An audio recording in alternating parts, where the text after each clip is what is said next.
PNG ન્યૂઝના માધ્યમથી કહેવા માગું છું કે 100% પોઝિટિવ રિપોર્ટ આપી અને અમારી સમસ્યાનું નિરાકરણ આશ્વાસન આપીને જતા રહે છે અને એમ કરીને અમને પાછા કાઢે છે કાયમ માટે. અમે તકલીફ સહન કરી રહ્યા છે ભાઈ. કેટલા 5 વર્ષ કરતા બધા જી બોર્ડમાં કેટલી વાર ગયા, અહીંયા ગયા, બધેવાની એની ગરમી એક બાજુ, આ બધી તકલીફો પડે છે. નહીં વીજળી, રાત્રે 5 ઉપર પંખો ચાલતો નથી. 10 દિવસ પહેલાં મારે ઓક્સિજનની જરૂર હતી, ત્યારે જે આ વોલ્ટેજના કારણે ડીમ થઈ જતા હતા વોલ્ટેજ, એ હું ઓક્સિજન નથી આપી શકતો. સ્વાગત છે આપનું PNG ન્યૂઝમાં. હું ધનંજય શુક્લા, આણંદ જિલ્લા બ્યુરો ચીફ. અને આજે તાલુકા મથક ઉમરેઠમાં MGVCL એટલે મધ્ય ગુજરાત વીજ કંપની લિમિટેડ દ્વારા જે ધાંધિયા થઈ રહ્યા છે, ધાંધિયા શબ્દ એટલે બોલું છું કે વર્ષોથી જે વોલ્ટેજ ડીમ વોલ્ટેજની તકલીફો થઈ રહી છે અને લોકો સહન કરી રહ્યા છે, તો આવના એના સ્થાનિક સાથે જ જાણીએ કે શું તકલીફો થઈ રહી છે અને કેટલા વખતથી થઈ રહી છે, કેવી તકલીફો થઈ રહી છે. હાજી, આપનું નામ જણાવો અને ક્યાં રહો છો અને શું તકલીફો થઈ રહી છે એ જણાવો. મારું નામ યશ દરજી છે. હું વર્ષોથી પાટપોળમાં રહું છું, ઉમરેઠ. અને આજે MGVCLના જે ધાંધિયા થાય છે, મીન્સ કે વોલ્ટેજ ડીમ થઈ જાય છે રાતે. પંખો 5 પર હોય છતાં પણ તે 1 પર ચાલે એવો લાગે છે. અને મારા બાનું નિધન થઈ ગયું છે અત્યારે 5 દિવસ પહેલાં. પણ જ્યારે હું 5 દિવસ પહેલાં 10 દિવસ પહેલાં મારે ઓક્સિજનની જરૂર હતી, ત્યારે જે આ વોલ્ટેજના કારણે ડીમ થઈ જતા હતા વોલ્ટેજ, એ હું ઓક્સિજન નથી આપી શક્યો. એટલે ઘરે મશીનથી ઓક્સિજન બાને આપતા હતા? હા, ઓક્સિજન મશીન હું લાવ્યો હતો અને ઓક્સિજન મશીન એ બી હું ભાડે લાવ્યો હતો. અને મારે ઓક્સિજન મશીન એમને રોજ આપવાનો હોય છે, 18 16 કલાક આપવાનો હોય છે. પણ રાતે હું જેવું 9 સાડા 9ની આસપાસ હું જેવું ચાલુ કરું તેવું મશીનમાં અવાજ આવી જાય 5 મિનિટ રહીને. એટલે મારે એ મશીન છે ને બંધ કરવું પડે. એટલે વોલ્ટેજ બહુ ડીમ થઈ જાય છે એના લીધે. એટલે મિત્રો, મૂળ વાત આમાં એવી છે કે એમના બાને મશીન દ્વારા ઓક્સિજન આપવું પડતું હતું ડૉક્ટરના કહેવા મુજબ. અને જ્યારે રાત્રે ઓક્સિજન આપવાની જરૂર પડી અને મશીન એમણે કનેક્ટ કર્યું, ત્યારે વીજળીના ઓછા વોલ્ટેજને કારણે મશીન ચાલ્યું નહીં અને એમના બાનું દેહાંત થઈ ગયું. મારું નામ જિગ્નેશ મનુભાઈ સોની છે. હું છેલ્લા ઘણા વર્ષોથી પાટપોરમાં રહું છું. અને આ છેલ્લા કેટલા સાંજે ઉનાળામાં લાઇટનું પ્રમાણ ઓછું થઈ જાય છે વોલ્ટેજનું. તેના લીધે આખા ફરિયામાં પંખા ચાલતા નથી. 5 ઉપર પંખો ચલાવીએ તો અમારો પંખો 1 ઉપર ચાલે છે. અને પૂર્ણિમે ઘણા AC, ફ્રીજ, ઘરઘંટી, વોશિંગ મશીન આ વોલ્ટેજને કારણે મોટા નુકસાન પણ થાય છે. તો મહેરબાની કરીને MGVCLને અમારે એટલું જ કહેવું છે કે આ પ્રશ્નો અમારો જલ્દી દૂર કરવા વિનંતી. એના માટે કેટલા વર્ષથી કે કેટલા વખતથી આ પ્રશ્ન થઈ રહ્યા છે? એના માટે કોઈ રજૂઆતો થઈ હોય, કંઈ ફરિયાદો થઈ હોય એવું કંઈ? આ પ્રશ્ન છેલ્લા 5 વર્ષથી પ્રબળ બન્યો છે. અમે વારંવાર MGVCLને નોટિસ પણ આપી છે, નોટિસથી પણ રજૂઆત કરી છે. પણ અમને કોઈ ઉકેલ આજ સુધી મળ્યો નથી. ખોટા આશ્વાસન આપે છે. હા, અમે આ વખતે કરીશું, અમે આ વખતે કરીશું, અમારે આમ છે, અમારે તેમ છે, એવા જવાબો આપી અને અમને સમજાવે છે.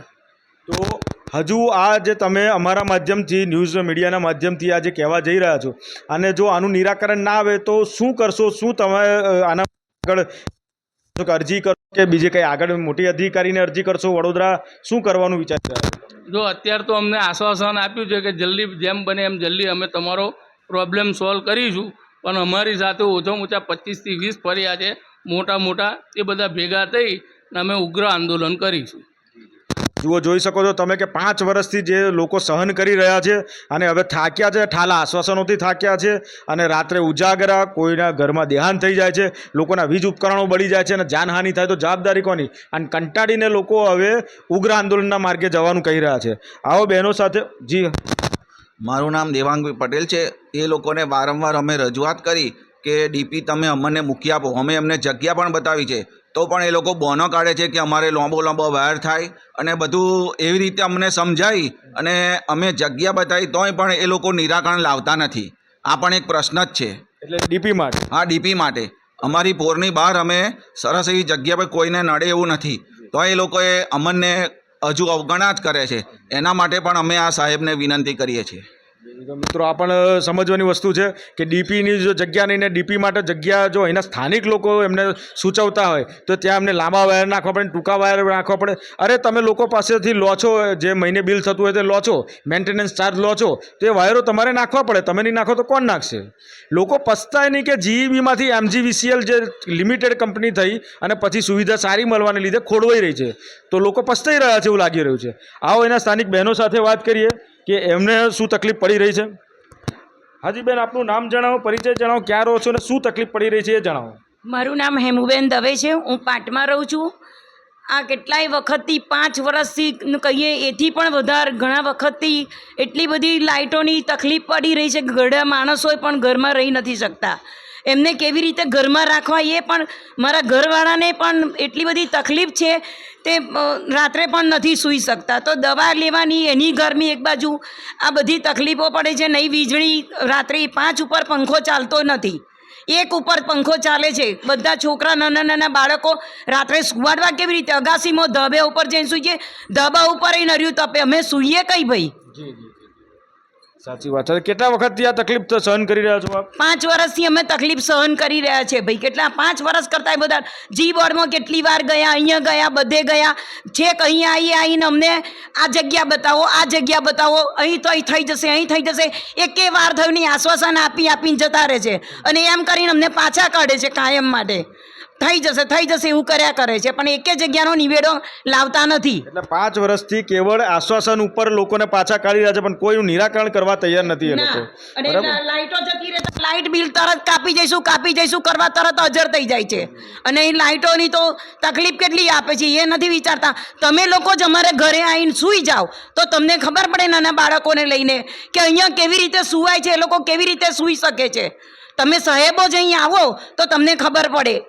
સાચી વાત છે. એટલે જેમ બેને કીધું કે લાઇટ મહિનાનું કે 2 મહિનાનું બિલ હોય અને એની પર 1-2 દિવસ થઈ ગયા હોય ત્યારે લાઇટ બિલ કાપવા આવી જતા હોય છે, કડક સૂચના આપતા હોય છે કે લાઇટ બિલ ભરો નહીં તો કડક કાપી જવામાં આવશે. તો ત્યાં એટલી સક્રિયતા દાખવી રહ્યા છે. તો 5 વર્ષથી જો આ તકલીફ ઉમરેઠની પ્રજા ભોગવી રહી છે ત્યારે આ સક્રિયતા કેમ નથી દાખવી શકાતી? આ પણ એક ગંભીર વિષય છે. મારું નામ અમીષા સેલત છે. હું પાટપોળમાં રહું છું. ઘરમાં વડીલો હોવા છતાંય અમે વીજળી ને લીધે લાઇટો ચલાવી શકતા નથી. પંખા ડીમ ચાલે છે, એ લોકોને ઘણું તકલીફ પડે છે. ઉંમરવાળી વ્યક્તિઓ ઘણી રહે છે પોળમાં, ગામમાં રહે છે, અમારા એરિયામાંથી માંડીને બધે જ રહે છે, પણ એ લોકો બી સહન કરી શકતા નથી. માટે તમે કંઈક કરો, જલ્દી એનો નિવેડો લાવો, એનો ઉપાય બતાવો કે અમને આશ્વાસન આપીને ખાલી ગોળ ગોળ ફેરવશો નહીં. કલ્પેશ શેરાવાળા, 3 પોળ ઉમરેઠ. MGVSL તરફથી લાઇટના કરંટ સપ્લાયના ખૂબ જ ઓછા પ્રવાહને કારણે અત્યારે વીજ ઉપકરણો ખોટકાઈ જાય એવી પરિસ્થિતિમાં અને પંખા શુદ્ધ નથી ચાલતા. અને આટલી આકરી ગરમીમાં જે 45-47 ડિગ્રી સુધી ટેમ્પરેચર હોય ત્યારે પંખા ના ચાલે અને બીજા ઇન્સ્ટ્રુમેન્ટ ના ચાલે તો આ જાહેર જનતાને કેવી રીતે જીવવું એ ખૂબ જ મુશ્કેલ થઈ રહ્યું છે. PNG ન્યૂઝના માધ્યમથી કહેવા માગું છું કે 100% પોઝિટિવ રિપોર્ટ આપી અને અમારી સમસ્યાનું નિરાકરણ કરશે. અમે આ વિશે કમ્પ્લેન કરી છે, લેખિત કમ્પ્લેન પરમ દિવસે કમ્પ્લેન કરેલી છે. લેખી અને કમ્પ્લેનનો પ્રત્યુત્તર રિપ્લાય શું આવ્યો? કમ્પ્લેનમાં માણસ અહીંયા જોવા આવેલો ને તેમના દ્વારા કહેવામાં આવેલું કે અહીંયા વીજ લાઈન જે ચેન્જ કરવાની છે, ડીપી ચેન્જ કરવાની છે, એ કર્યા પછી તમારો આ પ્રોબ્લેમ નહીં થાય ને આવતીકાલે થઈ જશે. મારું નામ ભૂપેન્દ્ર પટેલ, અહીં 3 પોળની સામે જ રહેવાસી છું. અને અમારે એકદમ ઘણી વખત પંખા હાવ ડીમ થઈ જાય છે, છેલ્લી પોઈન્ટ ઉપર ચાલતા હોય તોય. અને અમુક ટાઈમે એકદમ ફૂલ લોડ થઈ જાય છે, આવી જાય છે તો પંખા બળી જાય અને એસી બળી જાય, એની જવાબદારી કોની? મારું નામ ઉર્વશીબેન ભાઈ શાહ છે. અહીં 3 પોળમાં ઘણા સમયથી લાઇટ ડીમફુલ થયા કરે છે. પૂરું વેકેશન ચાલે છે, હાઈ લાઇટ છે, તાપ બહુ પડે છે, બરાબર, એમાં એસીને અસર બહુ થાય. વર્ષોથી જે લોકો અરજીઓ કરી રહ્યા છે, ફરિયાદો કરી રહ્યા છે, પણ એનું નિરાકરણ નથી થઈ શકતું. કેમ નથી થઈ શકતું એ જવાબ આપણે ચોક્કસ MGVCLના એન્જિનિયરને અધિકારીઓ સાથે લઈશું. પણ અહીંના સ્થાનિક રહીશો અને બહેનો છે તો આવો એમની સાથે જાણીએ કે શું પ્રશ્ન થઈ રહ્યા છે, કેટલા વખતથી એ લોકોને તકલીફ થઈ રહી છે અને એમણે અરજી કરી કે નહીં. હજીબેન, આપનું નામ જણાવો, પરિચય જણાવો, ક્યાં રહો છો અને શું તકલીફ થઈ રહી છે MGVCL દ્વારા આપને? હું કાકાનીપુરમાં રહું છું. રાજેશ્રીબેન વિનાયક શાહ. અને બીજું તો શું, હવે અત્યારે લોડની બહુ જ તકલીફ છે કે પંખા ધીમા થઈ જાય છે. 5 ઉપર હોય છે પણ 1 ઉપરે નહીં. આજે ઘરમાં વડીલો હોય, બીપીનો પ્રોબ્લેમ હોય અને નાના મોટાને દરેકને તકલીફ પડે છે. અને કેટલી વાર અરજી કરી પણ એનું કોઈ નિવારણ આવ્યું નથી. કેટલા વખતથી સતત આવો પ્રશ્નો થઈ રહ્યા હતા કે રાત્રે વોલ્ટેજ ડીમ થઈ જાય છે, જેમ સૂઈ નથી શકતા ને ઉંમરલાયકને બાળકોને તકલીફ પડતી હશે, તો કેટલા સમયથી આ તકલીફ હોય? વર્ષોથી છે, આમ તો 5-6 વર્ષથી વધારે છે. અને 5-6 વર્ષથી કેવળ ઠાલા આશ્વાસન, પણ કોઈ સમાધાન નહીં. ના, કોઈ સમાધાન નથી. એમને કહ્યું એમ રાત્રે 2 પર પંખો કરીએ છે તો પણ લાગે જ નહીં કે આપણે પંખામાં બેઠા છીએ. એટલી ગરમી કે પસીનાથી આપણે 2 પર પંખો તો ધીમો જ લાગે. એટલે એવું નહીં, આપણે 5 પર કરીએ તો 2 પર લાગે. અમુક વખત તો પહેલા 5 પર ચાલશે, પછી એકદમ જ શું થાય ખબર ને, એકદમ જ ધીમો થઈ જાય છે. હા, એ સિવાય બીજી શું તકલીફો થાય છે બેન? બસ એ જ. કેટલી બધી વખત એમને કીધું, એમ અરજી આપી છે, બધાએ ભેગા થઈને સમૂહમાં ગયા છીએ તો બી એવું જ કહે છે કે થઈ જશે, પણ હજુ કશું થયું નથી. હું કાકાનીપુરનો રહેવાસી છું અને કાકાનીપુરમાં સદંતર 3 વર્ષથી મધ્ય ગુજરાત વીજ કંપની લિમિટેડમાં અમે 3 વાર અરજીઓ કરવા છતાંય એમ કહેવામાં આવે છે કે આ પ્રોબ્લેમ છે કે આગળથી છે, તો તમે અમને લખાણ આપો. તો અમે લખાણ સાથે અરજી પણ કરેલ છે અને અરજી કર્યા બાદ હવે એમના માણસો આવીને જોઈ જાય છે અને એમ કહે છે કે અહીં ગાડી ટીપી ટ્રાન્સફોર્મરનો પ્રોબ્લેમ છે, તો ટીપી માટે અમને કોઈ જગ્યા કે ફાળવણી કરતા નથી. જો તમે ફાળવણી કરતા હોય તો આ પ્રશ્નનો ઉકેલ આવી શકે એમ છે.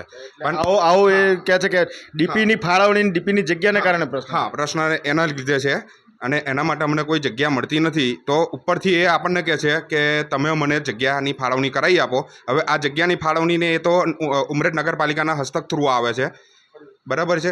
હવે ત્યાંથી પણ કોઈ અમને સમાધાન કે કશું મળતું નથી. ઉપરાંત અમારા આગળ પાછળ કેટલાય જણોને પંખા બળી ગયેલા છે, લાઇટોનો પ્રોબ્લેમ રહ્યો છે, કોકના ફ્રીજ બળી ગયેલા છે, તો બી એનું કોઈ નિરાકરણ આવતું નથી.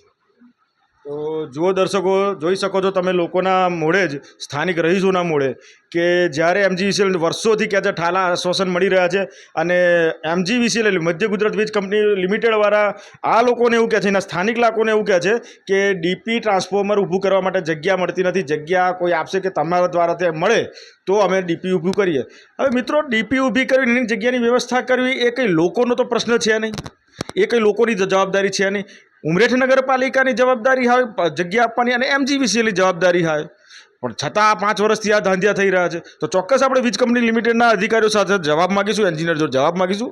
ધનંજય શુક્લ, આભાર.